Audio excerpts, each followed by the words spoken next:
Well, it's that time of the day when we speak to some of the leading analysts in the country, the newsmakers and the politicians about the political developments in South Africa that affect us all. And this morning, politician and activist Phillip Dexter has proposed an alternative smart lockdown that supports calls to lift the restrictions on economic activity.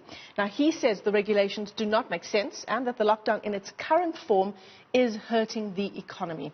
Well, Dexter joins us in just a moment. He is also joining many other high-profile voices who have criticized these lockdown regulations. Phillip, thanks very much for your time this morning on the AM report.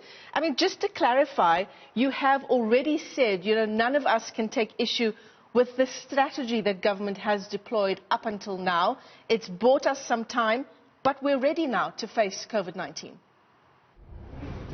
Well, yes, I think that most people agree the lockdown in its current form is doing us a lot of harm.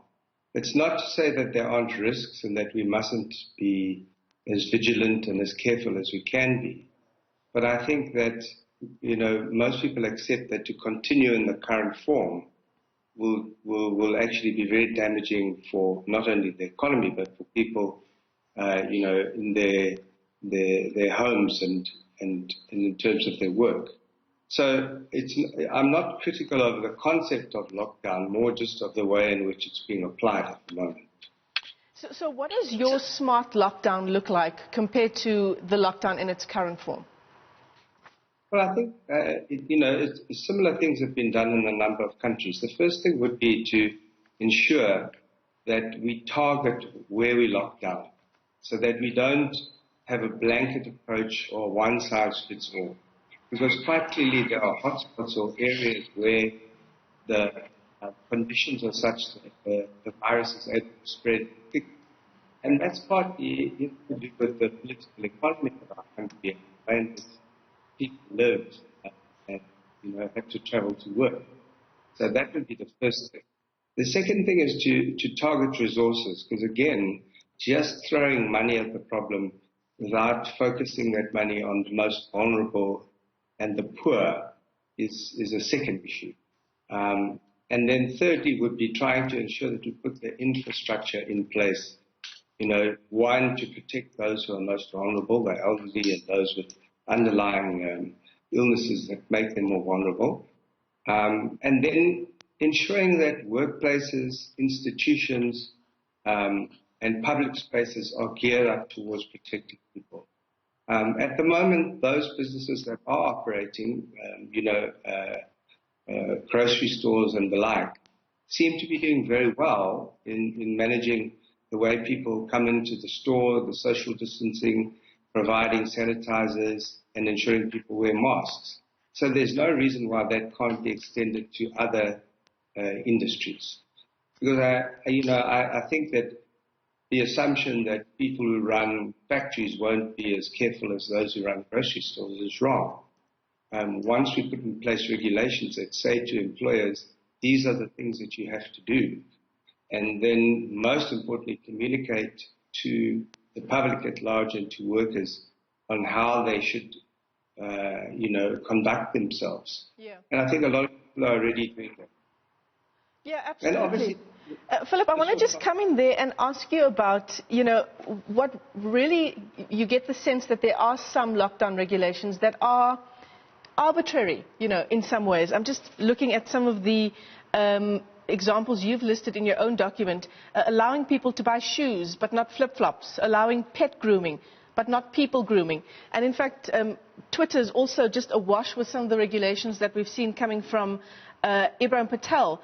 The fact that you can buy long-sleeve T-shirts but not short-sleeve T-shirts unless it's for the purposes of warmth. There's a lot of detail going into these seemingly arbitrary lockdown regulations, and South Africans were buying into the lockdown at the beginning. I think this will sort of erode some of that goodwill from the public.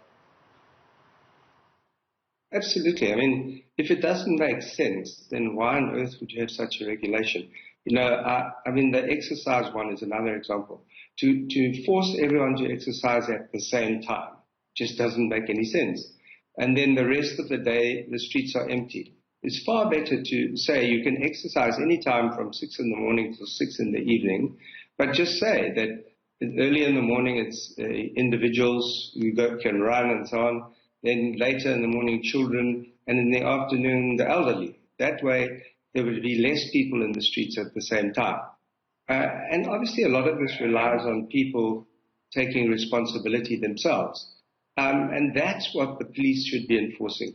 At the moment, it seems that the police, where they are acting in a very draconian and unnecessarily harsh way. You know, inspecting people's shopping bags to see what's inside them. I mean, if you've been to Pick n Pay, you can't buy alcohol, you can't buy cigarettes. So, you know, why would you assume that what people have in their bags is counter to the regulations?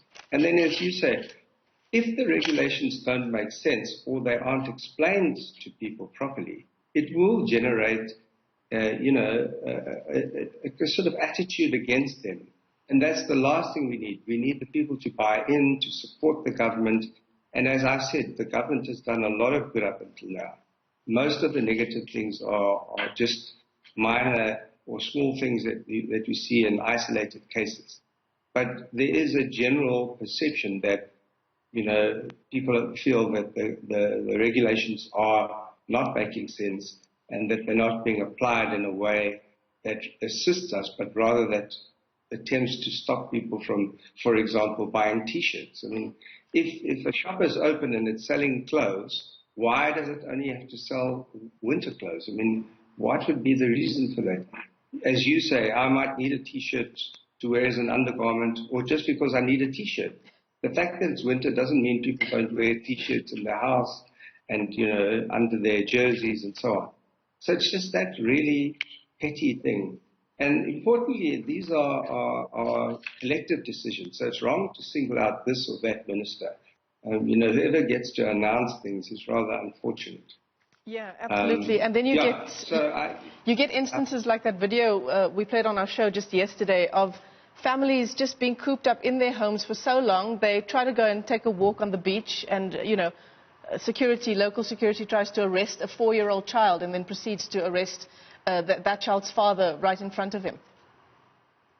And I mean, you know, the reality of our social existence is that the vast majority of people are living in conditions where the idea of lockdown doesn't even apply.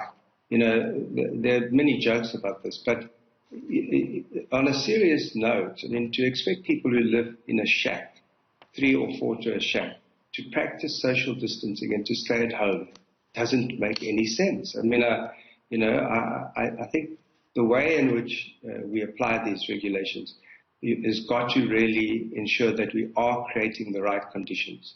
And I don't think that that's the case when we do a one-size-fits-all.